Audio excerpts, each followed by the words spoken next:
Hello everyone and welcome back to class 11th BST.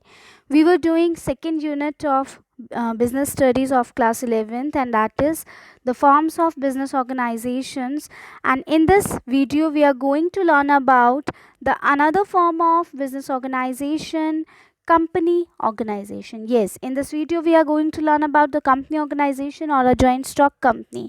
So firstly we should know the meaning of the company joint or a joint stock company. So let's come to know about its meaning. Joint stock company is a voluntary association of persons for profit having a capital divided into transferable shares, the ownership of which is the condition of membership. देखिए, joint stock company एक voluntary association है. Voluntary association means जहाँ पर लोग मिलकर के आपस में जानबूझ करके वो कंपनी बना रहे हैं. प्रीवियसली जो मैंने आपको कोऑपरेटिव सोसाइटीज़ बताया था वो भी वॉलेंट्री एसोसिएशन था, but what was the difference कि वो जो था वो आपका बनाया गया था for the welfare of the members of the concern cooperative society. जो भी आपकी कोऑपरेटिव सोसाइटी के मेंबर्स थे उनके वेलफेयर के लिए बनाया गया था. बट जो जॉइंट स्टॉक कंपनी है, ठीक है, ये किस लिए बनाया जा रहा है? For the purpose of earning profits कमाने के लिए. Having a capital divided into transferable shares. अब यहाँ पर जो इसकी कैपिटल है वो डिवाइड होती है ट्रांसफरेबल शेयर्स में. इसका क्या मीनिंग है? देखिए कि यहाँ पर देखो कंपनी में बहुत सारे लोग कैपिटल इन्वेस्ट करते हैं, बहुत सारे लोग जॉइंटली मिलकर के कैपिटल लगाते हैं, इसलिए इसको जॉइंट स्टॉक कंपनी बोला जाता है. अब ट्रांसफरेबल शेयर्स का मतलब क्या है कि इसकी कैपिटल जो होते हैं ना वो छोटे छोटे शेयर्स में बढ़ जाती है. जो पूरी एक बड़ी कैपिटल होगी ना वो छोटे छोटे शेयर्स में बढ़ जाती है, ठीक है, छोटे छोटे पार्ट्स में बढ़ जाती है, और उन हर एक पार्ट को हम शेयर बोलते हैं जिसे इजीली बेचा और ख़रीदा जा सकता है. आप देखते हो ना शेयर्स, मार्केट में शेयर्स की डीलिंग होती है, ठीक है, क्योंकि वो ट्रांसफरेबल होते हैं जिन्हें इजीली आप बाय एंड सेल कर सकते हैं, ठीक है. तो यहाँ पर the ownership of which is the condition of membership, और अगर और आपकी जो ऑनरशिप होगी वो यहाँ पर मेंबरशिप की क्या रहेगी? कंडीशन होगी. तो जॉइंट स्टॉक कंपनी एक वॉलेंट्री एसोसिएशन होती है लोगों का, जिसमें जो कैपिटल होती है वो ट्रांसफरेबल शेयर्स में क्या की जाती है? डिवाइड की जाती है. And its profit is to earn the its motive is to earn the profits. Now come to the features of joint stock company. The first one is incorporated associations. अब देखो इनकॉर्पोरेटेड एसोसिएशन में क्या आता है हमारे पास में कि जो कंपनी होती है ना वो इनकॉर्पोरेटेड होती है. इनकॉर्पोरेटेड का मतलब क्या होता है? वो रजिस्टर होती है अंडर द कंपनीज एक्ट 1956. यानी कि बिना रजिस्ट्रेशन के कोई भी कंपनी अपने आप को एस्टैब्लिश नहीं कर सकती. बिना रजिस्ट्रेशन के, बिना इनकॉर्पोरेशन के कोई भी कंपनी एग्जिस्टेंस में नहीं आ सकती.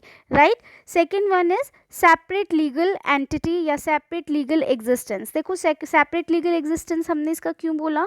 क्योंकि जो कंपनी है वो क्रिएटेड बाय लॉ है. क्रिएटेड बाय लॉ का मीनिंग क्या है? अभी बताया कि कंपनी को पहले आपको रजिस्टर कराना पड़ता है under the Indian companies act 1956. जब तक आप कंपनीज एक्ट में खुद को रजिस्टर नहीं करा लेते आपकी कंपनी इस्टेब्लिश नहीं हो सकती, आपकी कंपनी एग्जिस्टेंस में नहीं आ सकती. तो उसको एक लीगल स्टेटस मिल गया ना इस एक्ट के अंदर रजिस्टर करा के. And it is a distinct legal entity independent of its members. यानी कंपनी के जो मेंबर्स हैं, जो लोग वहाँ काम कर रहे हैं या जो भी लोग उस कंपनी में हैं, वो अलग है और कंपनी अलग है. यानी कंपनी की एग्जिस्टेंस लोगों से, उसके मेंबर्स से अलग है. यानी कंपनी का नाम अलग है. कंपनी अपने नाम पर प्रॉपर्टी ले सकती है, कंपनी अपने नाम पर एग्रीमेंट कॉन्ट्रैक्ट कर सकती है, कंपनी के नाम पर आप केस फाइल कर सकते हो या कंपनी के नाम पर भी कोई केस फाइल कर सकता है. तो इसको हम एक आर्टिफिशियल पर्सन ही लेकर चलते हैं. बस आप इसको बस एक तरह से ये बस ब्रीदिंग नहीं कर सकता, बाकी सारे काम वही है. ये एसेट्स भी खरीद सकता है, ये इसकी लाइबिलिटीज़ भी हो सकती है,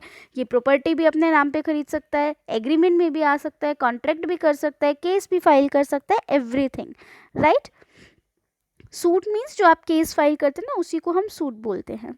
third one is परपीचुअल existence. परपीचुअल existence का मतलब क्या है यहाँ पर कि members may come, members may go, but the company goes on forever. Means चाहे कोई भी मेंबर आए, चाहे कोई भी मेंबर जाए, लेकिन आपकी जो कंपनी होगी वो चलती रहेगी. कंपनी रुकेगी नहीं. Company will go forever. ठीक है.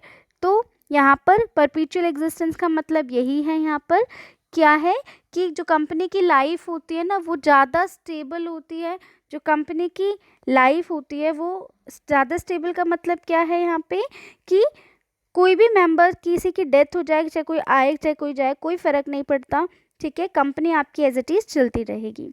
Fourth one is limited liability. तो यहाँ पर हर एक मेंबर की जो लाइबिलिटी होती है वो लिमिटेड होती है। लिमिटेड कैसी होती है कि जितना उसने इन्वेस्ट कर रखा होगा उस कंपनी में, उस कंपनी के शेयर्स में, या जितने अमाउंट की उसने गारंटी दे रखी होगी, सिर्फ उतने के लिए ही क्या होगा, वो लायबल होगा। बाकी किसी भी अदर लाइबिलिटी के लिए वो मेंबर लायबल नहीं होगा। सिर्फ उसने जितने शेयर्स में इन्वेस्ट कर रखा है, जितने अमाउंट की गारंटी दे रखी है, सिर्फ उसी के लिए लायबल होगा।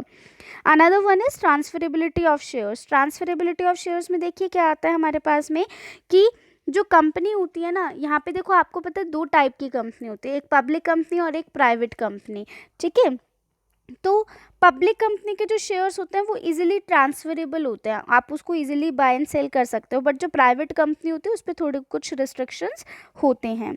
Next one is common seal. अब देखो कंपनी अपने आप तो सिग्नेचर पुटअप नहीं कर सकती, बेशक से ये आर्टिफिशियल पर्सन है, बट सिग्नेचर तो खुद से पुटअप नहीं कर सकती। इसके लिए एक कॉमन सील रेडी किया जाता है, मतलब एक स्टैम्प की तरह एक स्टैम्प फिक्स की जाती है, एक स्टैम्प रेडी की जाती है, जो कि उस कंपनी का ऑफिशियल सिग्नेचर माना जाता है। और जितने भी इंपॉर्टेंट डॉक्यूमेंट्स होंगे कंपनी के, उस पर वो कॉमन सील या वो स्टैम्प लगा दी जाएगी, ठीक है, कि वो कंपनी की स्टैम्प है या कंपनी की कॉमन सील है। सो कॉमन सील क्या होता है, कंपनी का एक ऑफिशियल सिग्नेचर होता है जो कि कंपनी के इंपॉर्टेंट डॉक्यूमेंट्स पर लगाया जाता है। Last one is separation of ownership and control. देखो यहाँ पर ऑनरशिप अलग है और मीन्स यहाँ पे जो मैनेजमेंट है कंपनी की, वो और जो ऑनरशिप है दोनों अलग अलग होते हैं, ठीक है। अब देखो यहाँ पर आपको पता है जो कंपनी के ऑनर्स होते हैं, जो शेयर होल्डर्स वगैरह होते हैं, वो बहुत ज़्यादा लार्ज नंबर में होते हैं। देखो आपको पता है जो कंपनी के शेयर होल्डर्स होते हैं ना, अल्टीमेट इक्विटी शेयर होल्डर्स होते हैं, अल्टीमेटली ऑनर्स वही होते हैं, कंपनी के मालिक वही होते हैं। अब वो तो बहुत ज़्यादा होते हैं, लेकिन इसलिए हम उनको कंपनी के डे टू डे रूटीन में इंटरफेयर नहीं कराते, ठीक है। तो कंपनी को चलाने के लिए फिर कोई चाहिए भी तो उसके लिए वो क्या करते हैं, डायरेक्टर्स को इलेक्ट करते हैं, रिप्रेजेंटेटिव्स को चूज़ करते हैं, ठीक है, जिन्हें हम डायरेक्टर्स बोलते हैं। फिर वो मैनेजमेंट रन करते हैं। तो यानी ऑनरशिप तो शेयर होल्डर्स हो गए, वो लोग अलग हैं, और मैनेजमेंट कौन कर रहा है, बोर्ड ऑफ डायरेक्टर्स कर रहे हैं, तो वो लोग अलग हैं, ठीक है। तो यहाँ पर दोनों चीज़ें अलग हैं, ऑनरशिप अलग है और मैनेजमेंट अलग है, ठीक है। ऑनरशिप तो शेयर होल्डर्स की ही रहेगी, बट जो मैनेजमेंट है वो बोर्ड ऑफ डायरेक्टर्स करेंगे, जो वो लोग चूज़ करेंगे। Now come to the merits of company organization. First one is limited liability. आपको बहुत बार बताया जो भी लिमिटेड लाइबिलिटी का पॉइंट होगा वो हमेशा मेरिट का पॉइंट बनेगा, और अनलिमिटेड लाइबिलिटी का पॉइंट हमेशा डीमेरिट का पॉइंट बनेगा। सो लिमिटेड लाइबिलिटी यहाँ पे मैंने भी बताया कि शेयर होल्डर की जो लाइबिलिटी होगी वो लिमिटेड होगी, जितना उसने शेयर्स में इन्वेस्ट कर रखा है या फिर जितने अमाउंट की उसने गारंटी दे रखी है। Second one is transfer of interest. ये भी मैंने अभी आपको बताया कि जो पब्लिक कंपनी के शेयर्स होते हैं उन्हें आप इजीली ट्रांसफरेबल कर सकते हो, एक मतलब इजीली वो उसका परचेजिंग एंड सेलिंग कर सकते हो। परपीचुअल एग्जिस्टेंस, ये भी मैंने आपको भी बताया कि कोई भी मेंबर आए कोई भी मेंबर जाए, कंपनी की एग्जिस्टेंस पे कोई फ़र्क नहीं पड़ेगा, company will go on for ever. Scope for expansion. Scope for expansion का मीनिंग यहाँ पर देखो क्या है कि यहाँ पर आपको एक्सपेंशन का स्कोप मिल जाता है। देखो अब कंपनी में बहुत सारे लोग कैपिटल इन्वेस्ट करते हैं, ठीक है। अब वो इन्वेस्ट करते हैं तो क्या होगा, जब कंपनी में बहुत सारे लोग कैपिटल इन्वेस्ट करेंगे तो कंपनी के पास पैसा आएगा, कंपनी के पास पैसा आएगा तो कंपनी को ग्रो करने के, एक्सपेंड करने के लिए स्कोप जो होगा वो बढ़ जाएगा। Professional management. A company can afford to employ highly qualified experts in different areas of business management. देखिए जो एक कंपनी होती है वो बहुत हाईली क्वालिफाइड एक्सपर्ट्स को भी क्या कर सकती है, एम्प्लॉय कर सकती है अलग अलग एरियाज़ में, ठीक है। कैसे एम्प्लॉय कर सकती है, कैसे हाईली क्वालिफाइड एक्सपर्ट्स को वो लगा सकती है कंपनी। ऑब्वियस सी बात है, जब उसके पास इतना पैसा है, इतने लोग इन्वेस्ट कर रहे हैं, तो वो अच्छे क्वालिफाइड लोगों को अच्छी सैलरी पे वो एम्प्लॉय कर सकती है, ठीक है। Now what are the limitations of company organization. First of all legal formalities. देखो यहाँ पर जो कंपनी को फॉर्म करने का जो प्रोसीजर होता है वो बहुत ज़्यादा लंबा होता है, बहुत it's very long, very time consuming and it's very expensive rather, ठीक है। तो वहाँ पर प्रॉब्लम क्रिएट होती है क्योंकि आपको बहुत सारी लीगल फॉर्मेलिटीज़ एक कंपनीज एक्ट के अंदर फुलफिल करनी पड़ती है, कुछ स्टेजेस को क्रॉस करना पड़ता है, तब जाकर आपकी कंपनी फॉर्म होती है, ठीक है। तो यहाँ पर डिफ़िकल्टी आती है। Second one is lack of secrecy. Secrecy maintain करना यहाँ पे बहुत मुश्किल हो जाता है पब्लिक कंपनी के केस में, क्योंकि उनको अपने annual accounts and annual reports को क्या करना होता है, पब्लिश करना होता है। तो उस टाइम पीरियड पे सीक्रेसी को मेंटेन करना इट्स वेरी डिफ़िकल्ट।